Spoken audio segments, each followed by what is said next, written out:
Okay, we'll go over some example exercises determining whether or not each relation is a function or not. If it's just a relation, we'll say just relate, or we'll say no, and if it's a function, we will say yes. So look at this equation, y equals 2x plus 6. If you think about what that's going to look like, we just did a unit on linears. That will be a line. It's a new y equals mx plus b. Any line, if it's not vertical, will pass the vertical line test. So this will be a function because it will pass the vertical line test. Now y equals 0. Y equals 0 goes through the y-axis at 0. That would look like this. It would be actually the x-axis. So is that going to pass the vertical line test? Yes. So this is a function.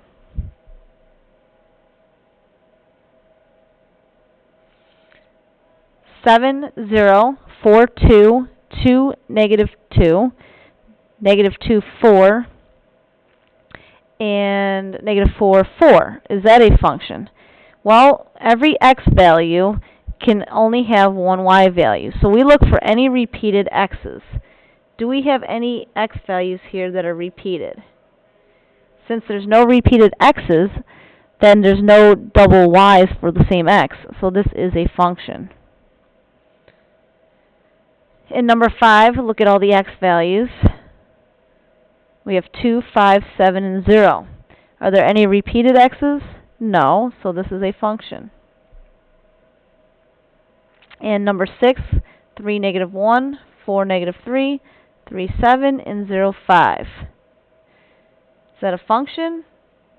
3, 4, 3. Ooh, here we have a repeated x. Does it go to the same number? No, it goes to negative 1 and 7.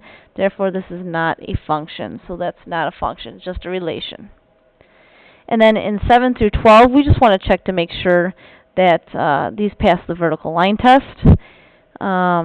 This line, or this graph right here, each vertical line only hits the graph one place, so that passes the vertical line test. So that's a yes. This one fails the vertical line test. So that's no. This one would pass the vertical line test because each vertical line only hits the graph in one place. So yes, that is a function. Same thing here. That is also a function. This is a function. Yes. And this one fails the vertical line test because it hits on a couple of places, so this is no.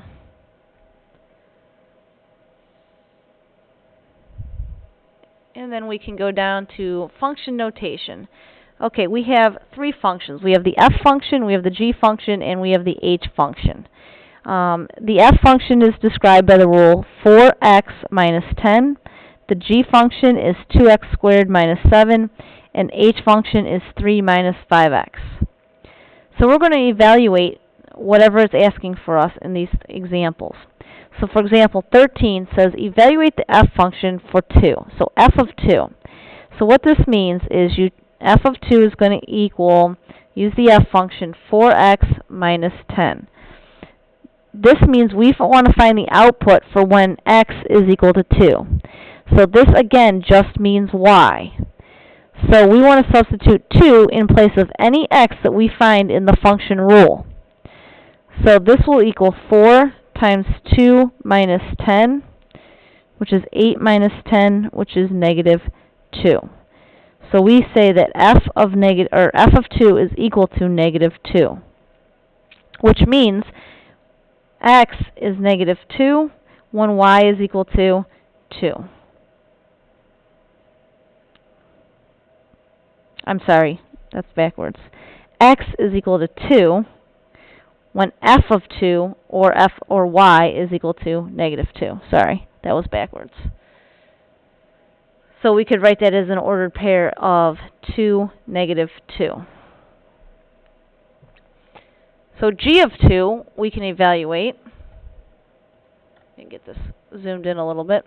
G of 2, the function g is 2x squared minus 7. So we're going to replace the x for 2 with 2 because we want to substitute in function notation here. We want to put the 2, which is our x value, in for x. So we're going to replace any x. First step is substitution. And then we want to just go ahead and solve it.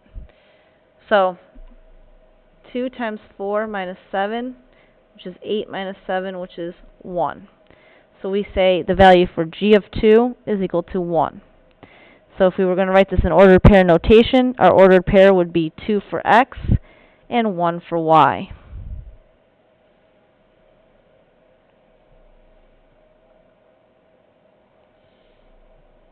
Okay, h of 2. We'll evaluate the h function, which is 3 minus 5x, and we will replace the x with the 2. So 3 minus 5 times 2, which is 3 minus 10, which is negative 7. So h of 2 equals negative 7. Again, ordered pair notation would be 2 for x and negative 7 for y. And f of negative 2, we're going to evaluate the f function again, but this time for negative 2. So we will substitute in the negative 2 for x. 4 times negative 2 minus 10, which is negative 8 minus 10, which is negative 18. So we can write that in ordered pair notation as negative 2 for x and negative 18.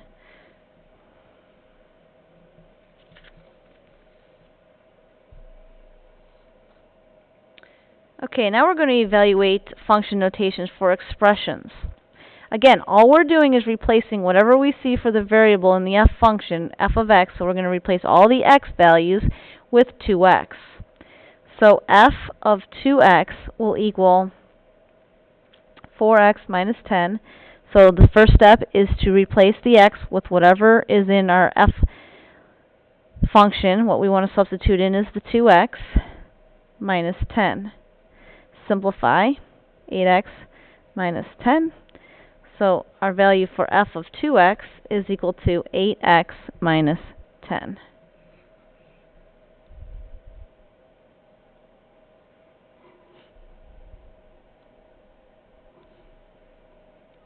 Okay. We'll do f of n this time. So notice f of x is equal to 4x minus 10. We will replace the x with the n. So f of, let me replace this one because we want to solve for f of n. So f of 4 times n minus 10 is 4n minus 10.